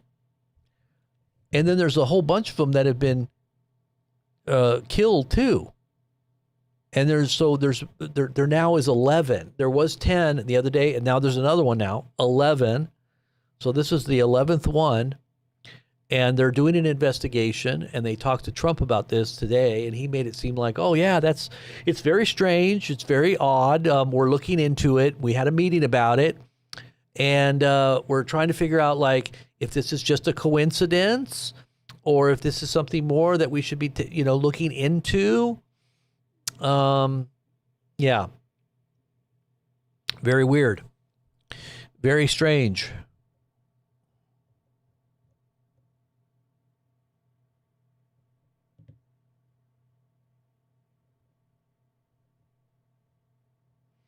It's all about the UFOs. I'm telling you, this whole UFO thing is so weird. Files were obtained by the son of the deceased lab cyber chief who sent them to investigative journalist Jerry Corbell above. So all of these files were supposedly taken by a relative of the one who disappeared or who died.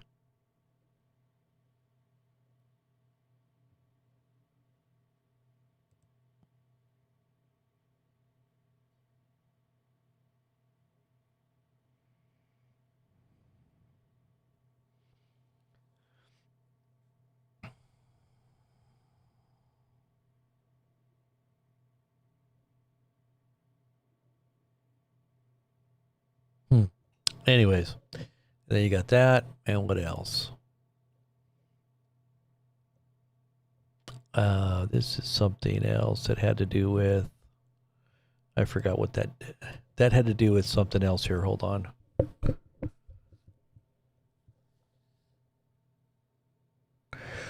All right, guys, I think it's about time to say goodnight. I know it's late for all those who are still here, and for those who are in the archives. Are you still awake?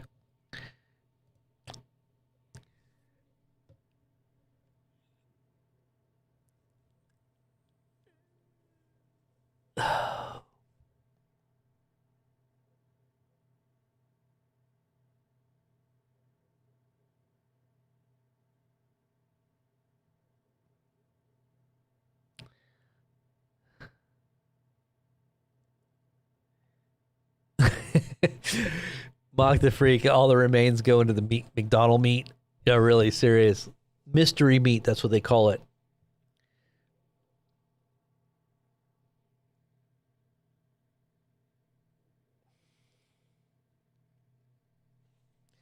All right, so I'm looking at some of your guys' comments here. Aussie girl, hello. I just want to hang out for just a minute and chat with you before I go.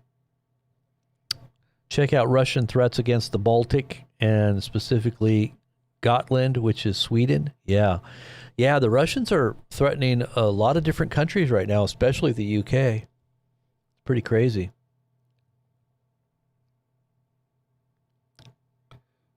Yeah, Trump's always talking about himself. There was another article here. He was saying all kinds of stuff about himself again. You know, he criticized Megyn Kelly, Tucker Carlson, and Candace Owen again today, and he said they're dying fast.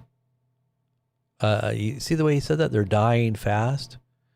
He said he's talking about some other woman from CNN. Get her off the air. She is bad for our country. And then he goes on and says, I hear Megyn Kelly, Tucker Carlson, and Candace Owens are dying fast. Their numbers are terrible. Nobody believes them anymore. They were fake MAGA, and now they've been exposed. But do you notice he didn't include Alex Jones? Because Alex Jones said, hey, sir, I still want to support you, sir, even though I think that you're stepping on me or trying to, hurt me, sir, and my family. Please just leave me alone. He, I guess Trump's like, okay, he groveled enough. I guess I'll just keep his name out of it. So he didn't include Alex Jones's name in there. You see that?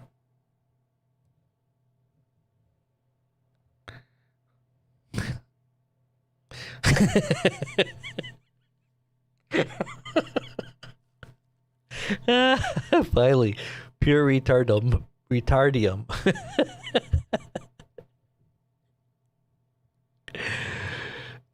Here he is, Trump. I'm not a senior. I cater to seniors, but I don't happen to be a senior myself. He literally said that. And I think that he really wants to believe that, even though he knows he's a senior. I mean, dude, the guy's almost 80 years old, and he's sitting there talking about seniors as if he's not one. Let's listen to what he says.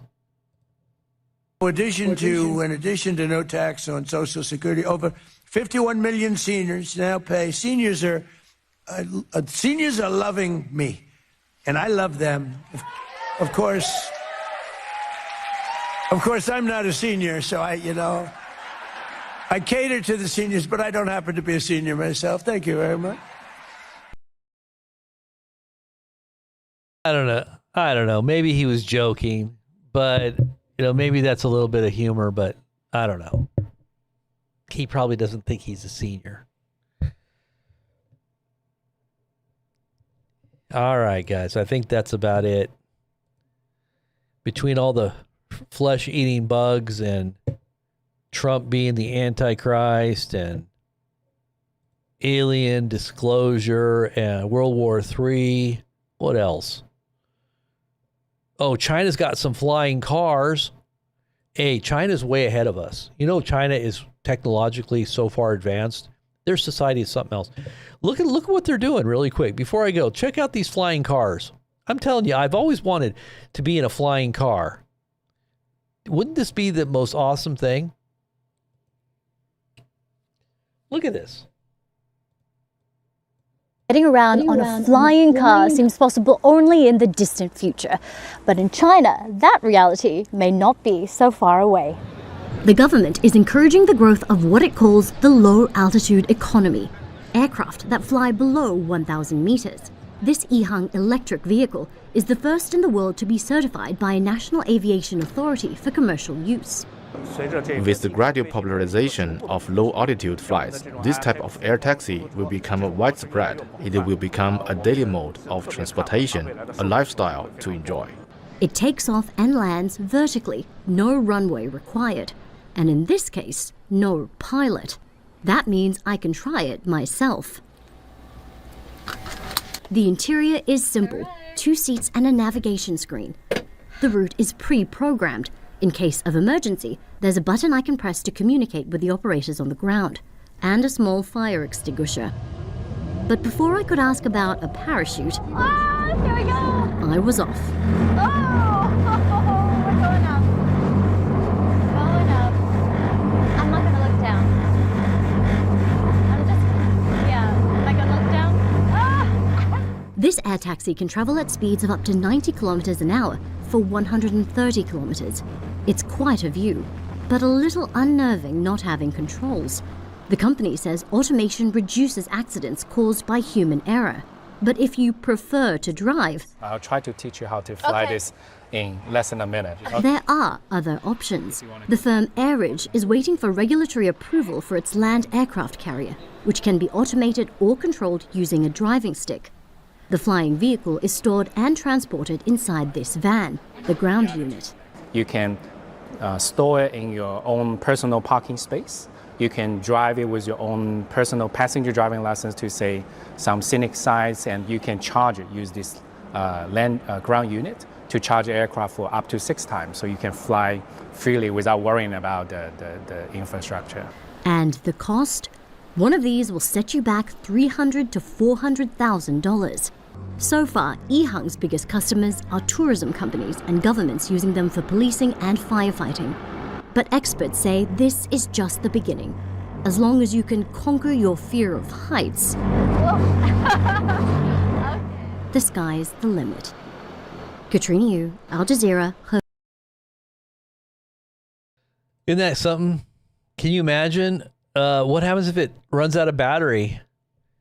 Then what do? Does it have a parachute? I mean, if it had a parachute, I would be okay with it. But if it doesn't have a parachute, I'm not gonna get in it.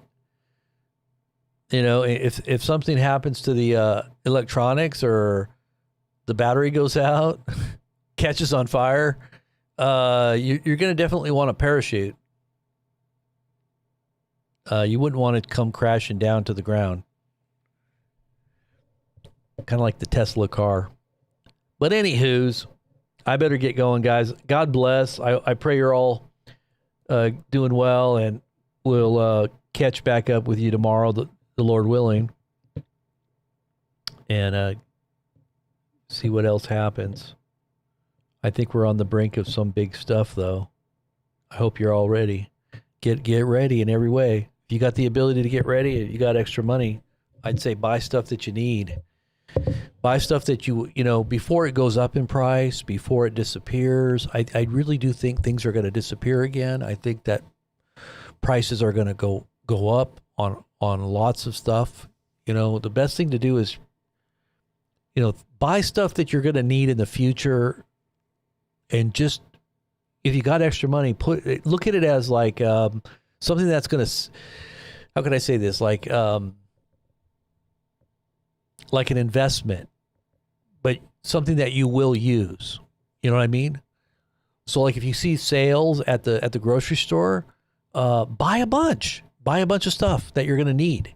Buy a bunch of bulk items if you can freeze it, or if you got, non-perishables, things like that. You just start putting things aside, because I think it's going to be just a very short period of time before it really starts hitting our economy. I think it's going to be another week or two, maybe. I know people are already freaking out, but I think it's going to get a lot worse.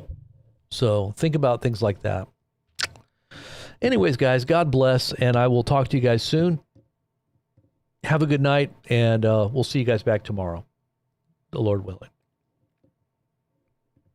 God bless you guys.